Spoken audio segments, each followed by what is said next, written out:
everyone, or good morning wherever you are. Thanks for joining us today. Yep, okay, beautiful.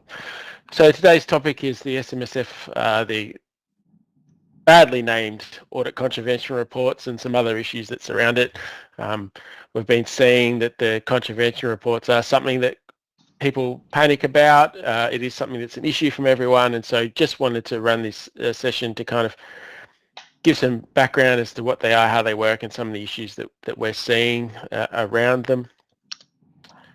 If there's one thing you take away from this session from me today, would be to not panic as much about ACRs. Just calm down a bit. They're not as bad as they are. All right, so that's done. I'll get started into this. This is the agenda for today. I'll go through ACR, some listed shares market value, cryptocurrency, bullion, then have some questions at the end. All right, so an audit contravention report. This really is just a yellow flag, green flag system. If everyone audit is, we can get enough evidence and everything's clear, just go straight through. ATO thinks, okay, that fund is clear. We don't have to worry about it. If we do need to do a qualification with an ACR, it's a simple yellow flag. The ATO wants to see, oh, maybe we need to have a look at these funds that are coming through with these yellow flags, and then they decide from there whether they want to do anything with what they're seeing coming through. So just because a contravention report gets lodged by an auditor does not mean that bad things are going to happen, that the fund's going to get immediately audited or anything like that. In the vast majority of cases with contravention reports, we're not seeing any action from the ATO other than a generic letter sent to the trustee saying, please fix them, which seems to be computer generated. So the vast majority of ACRs are nothing to panic about at all. We have a gap in the standards between what's required of an auditor in the Australian accounting auditing standards and what's required of a fund. As an auditor, the auditing standards put a higher obligation on me to get better evidence than the fund before I sign off on something. So that gap can cause issues, especially when we come to unlisted assets, which result in ACRs, even though your fund might be doing the best it possibly can to provide all the information it can. We just can't get to the evidence level that we need to get to, so the ACR follows. When an ACR is lodged, audit contravention report is lodged, the ATO review them, not straight away. There's thousands of these things. They just don't have the manpower, so they'll get to it when they get to it. They then look to see if there's been any disclosures done through the voluntary engagement service. If there is, that normally where it stops, because I think, okay, we'll let the voluntary engagement service work out the issues. The only exception to that is when there's big things like the big ones, like someone's taken all the funds out of the super fund, or there's major issues in a fund that they need to urgently to look at. So I think what we want to say is when you get an ACR, is explain to your clients, look, you've got an ACR. If it's just for market value, look, it's just for market value. It means the auditor couldn't meet the auditing standards. They couldn't sign off it as clear. It's gone yellow. Don't panic. It's something we can work on. We'll look for better evidence next year. If this is the best evidence we've got, well, that's the best evidence we've got. We'll decide, do we want to go through a disclosure or an SMS advice to try and preempt it, which is something you can do, but maybe you don't need to. Maybe you've done it all, and we'll deal with it when and if the ATO come asking about it. So I'll push on. In regards to listed shares, one of the big things is please provide the HIN, which is the holder identification number and the postcode. Most of you do this. 99.9% of funds, people do this without any problems. It's the 1% that causes issues. By getting a HIN and a postcode, we can directly check with the registries that the shares are held, take out the third parties, and everyone's happy. We get good quality audio evidence. The ATO is happy, and we can move on. Without it, it's very hard. We're reliant on holding statements and so forth, which are very easily faked. I think we all know now that Melissa Caddick was happily faking them and being accepted by her auditors. The ATO recently modified its ACO reporting criteria. Reason for this was we're having a lot of issues within the industry in regards to when you have your funds held with Audit, or for example, all the big holders, Macquarie, Elevate, Hub24, they're all ones that have this, but basically when you have a financial planner that's using a custody service where the fund doesn't directly own the shares, they buy shares through a custody holding service, where we can get the audit report that says that an independent party like Deloitte has looked at that organisation and certified the controls and the statements are okay, we can rely on the statements.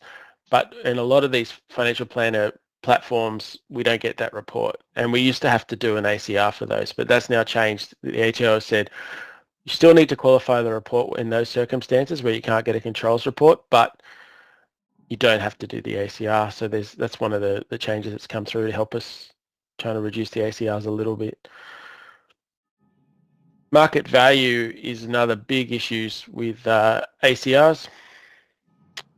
Appraisals, if you're relying on the old curbside appraisal, a couple of years ago the ATO came along and said we're not just taking the old we think it's this from the agent anymore. We want to see the underlying data as to how the agent got to that opinion. The industry is kind of run with that, and now it's kind of become a general rule around the industry. That means they have to provide at least 3 comparative properties. And you won't find at least 3 anywhere in the legislation, but that's what's kind of emerged as the acceptable standard. It's not too hard with RP data and everything the agents have access to just pull out 3 properties that are similar and put that onto the report. So that's not causing too much trouble. What we do see that causing trouble is with farmland and those really non-standard properties where there's nothing to compare it to.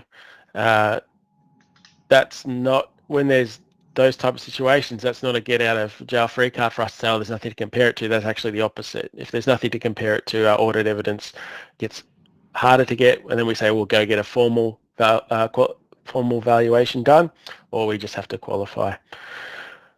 Market value for property, it's perfectly acceptable to get your own evidence. You don't have to go to an agent. You can look on Domain, do your research. The trustees can do their research, write up a little blurb as to how they've got their value and send that in. It's critical just to give us some indication of how they've come to that figure. It doesn't have to be perfect. It doesn't even have to be right, but it needs to be a justifiable way of coming to the figure they've come to in the accounts and then providing us the evidence they've used to get there. That's what we're looking for. The big one that almost is tripping up everyone at the moment is unlisted trusts and companies. This is where 90% of the ACRs are being done.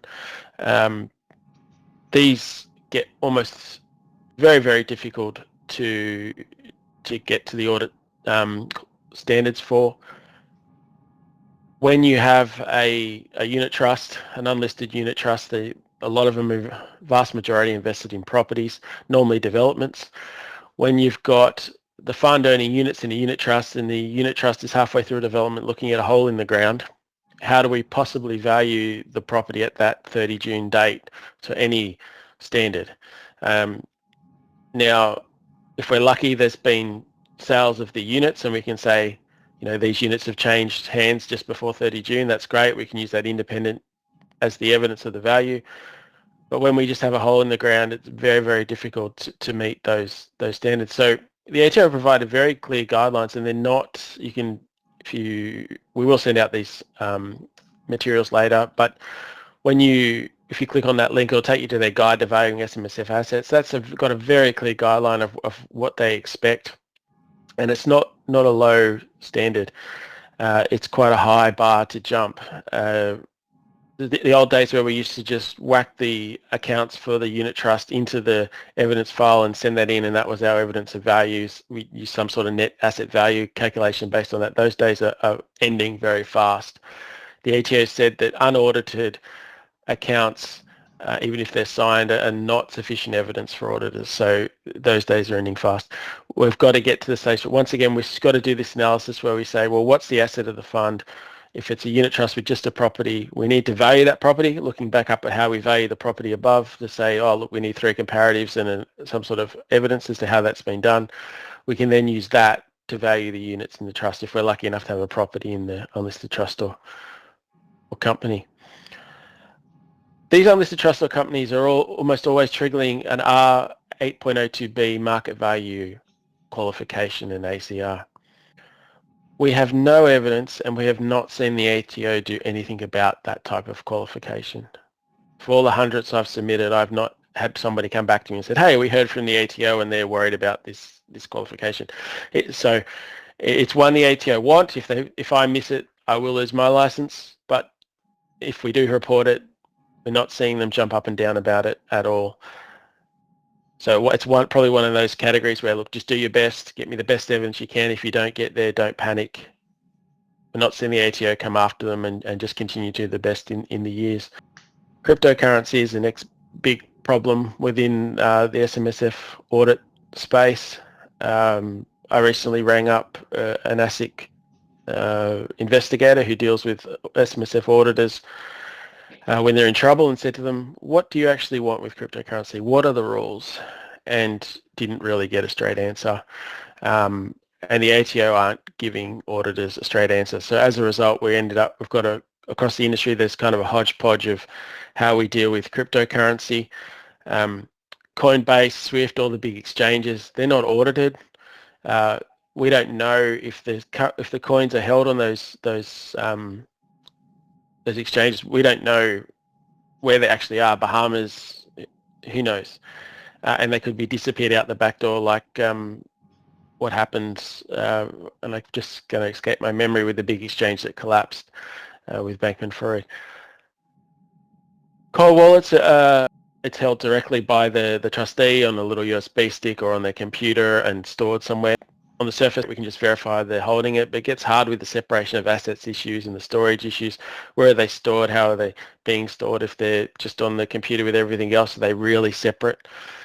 And does the investment strategy even allow cryptocurrency? That's a quick check that you should be making whenever there's a CC cryptocurrency. Just make sure you've got that allowed to invest in crypto.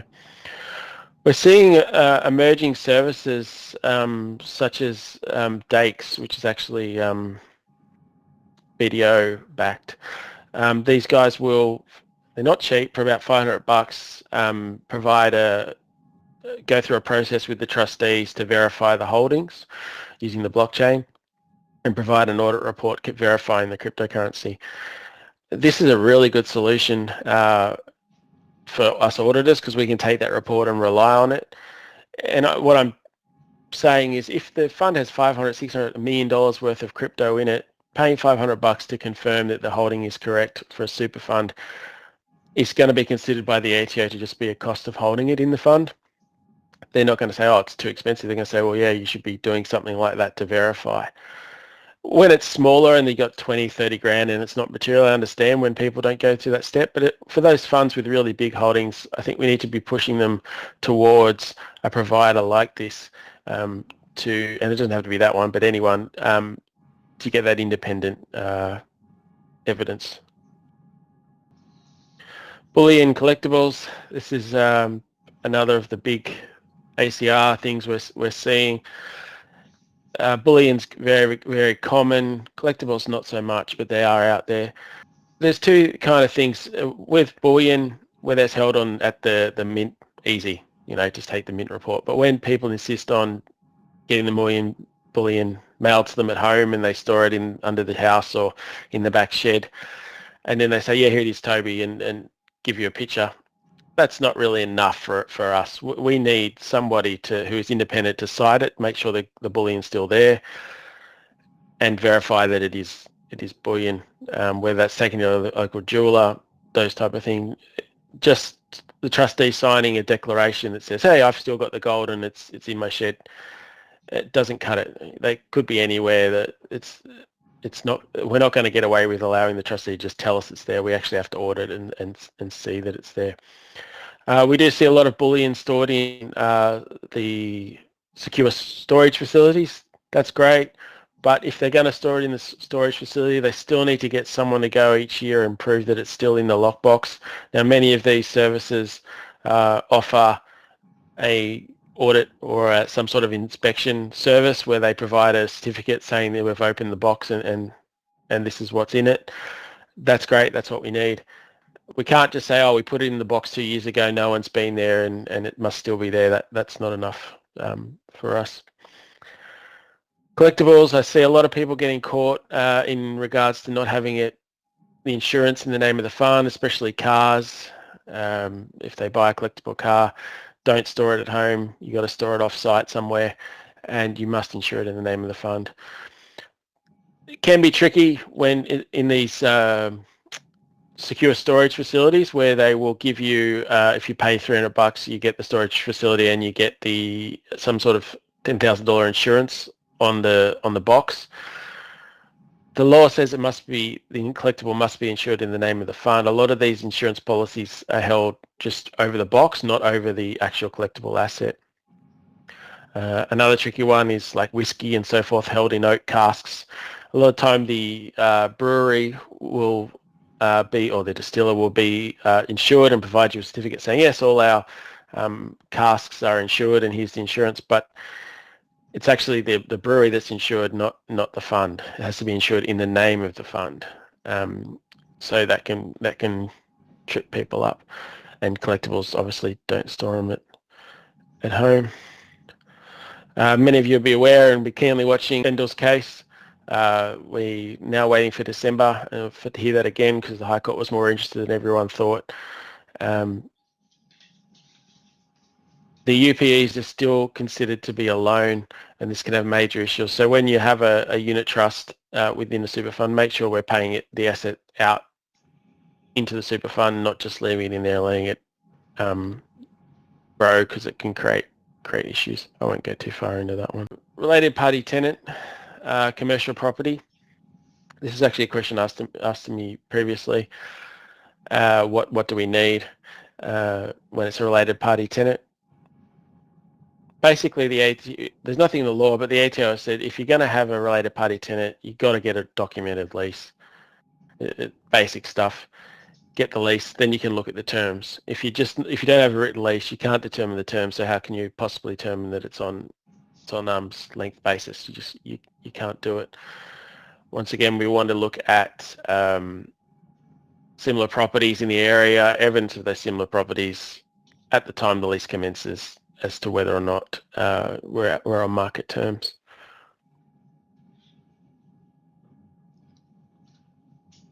One thing to watch out for that a lot of people are getting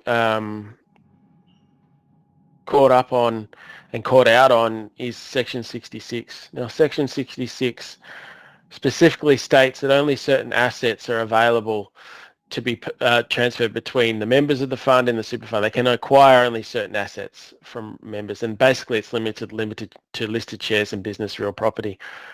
I see a lot of people getting caught transferring units in unlisted trusts from individual holdings or a family trust into the super fund. You just can't do it. So don't aware that it's there. Thank you, Toby, for an excellent and insightful and practical presentation. Okay, there's one question: is what is worse, ACR loan from related party not paid, or minimum pensions not paid? Yeah, interesting question, Catherine. So yeah, so what you're probably referring to there is when we have minimum pensions not paid to a super fund, by law, the pension ceases. So it's not actually a major issue for me as the auditor. If they fail to take out the minimum pension, the pension has ceased. It's no longer a pension, it's a lump sum. The issue is actually for the trustees because they will lose the access to the exempt current pension income from the start of the year, and obviously their tax bill is going to be higher.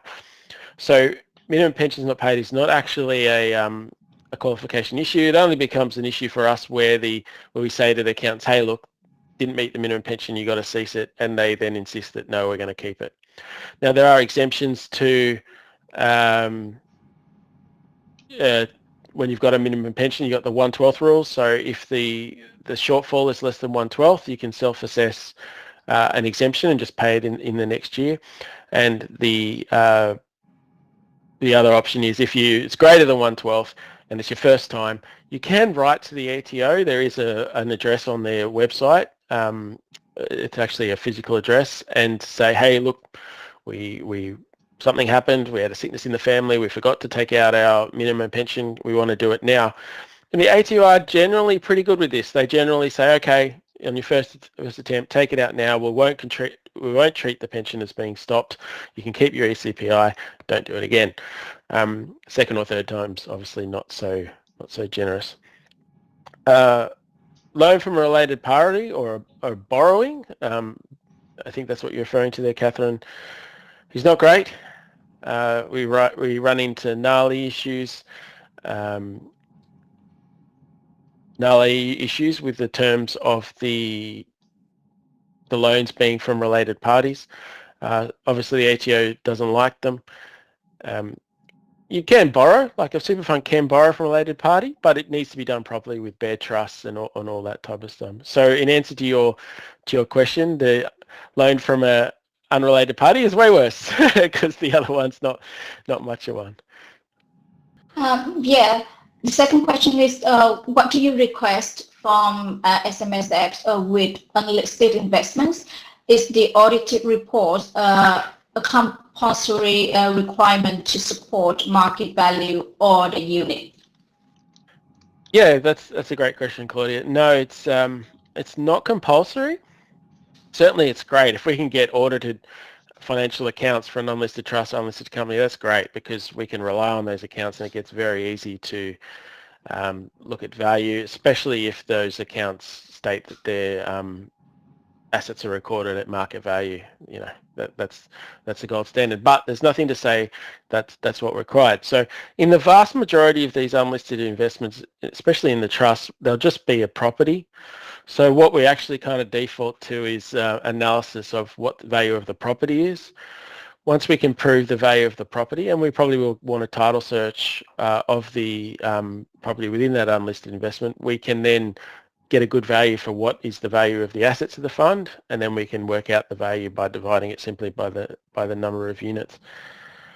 Once you get into that space of those unlisted investments that that are trading or have complicated structures, we really start looking at formal valuations. You know, obviously, as I said before, recent unit trades between unrelated party is great, but then they're not always there.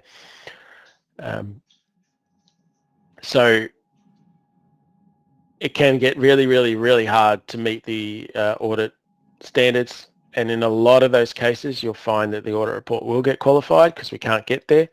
And as I said before, we're not seeing a lot of the ATO action on that issue at the moment. It's just something we need to note and do our best for. Since we've got a few people here, I'll push on just for some general interest things that might interest. So this document here is evidence that was provided for an audit. So the fund had listed shares. The listed shares were held via a financial planner. The financial planner, so the auditor saw that there were shares and said, hey, we need some evidence that these shares are held by the fund. And the auditor provided these documents. One's the transaction summary, one's a portfolio statement showing, okay, these shares were held. Obviously, that's been redacted. And these were the values at that date. And the auditor accepted it and signed off the audit report as unqualified. Now, the issue with this is, firstly, these statements here were prepared by Melissa Caddick. These are the statements she was using, and it's come from the court case. This is what she was providing as evidence of her holding. So if we as auditors accept a portfolio statement with a ComSec logo on it showing what it is, you can see the danger straight away. Now, she made obvious mistakes in what she did. You can see market value, cash holdings, and she's got market value plus cash holdings equals this market value again. It doesn't make any sense. She also, it's not at the 30 June date, obviously, for this one. And everything she did was always page 1. So she's obviously just copied the disclaimer and pasted it on each page, but included the page number. So when you're asked, when you think, oh, I'm just going to submit these documents and this is my evidence and why am I being questioned or why is he asking for this or that? This is why, because people are out there doing this kind of stuff to us. If anyone, feel free to give feedback, bad. Any feedback would be helpful, both good or bad, and let us know if there's other things you want to talk about or other topics that you want to hear about. We can arrange that. Thanks for your time, everybody.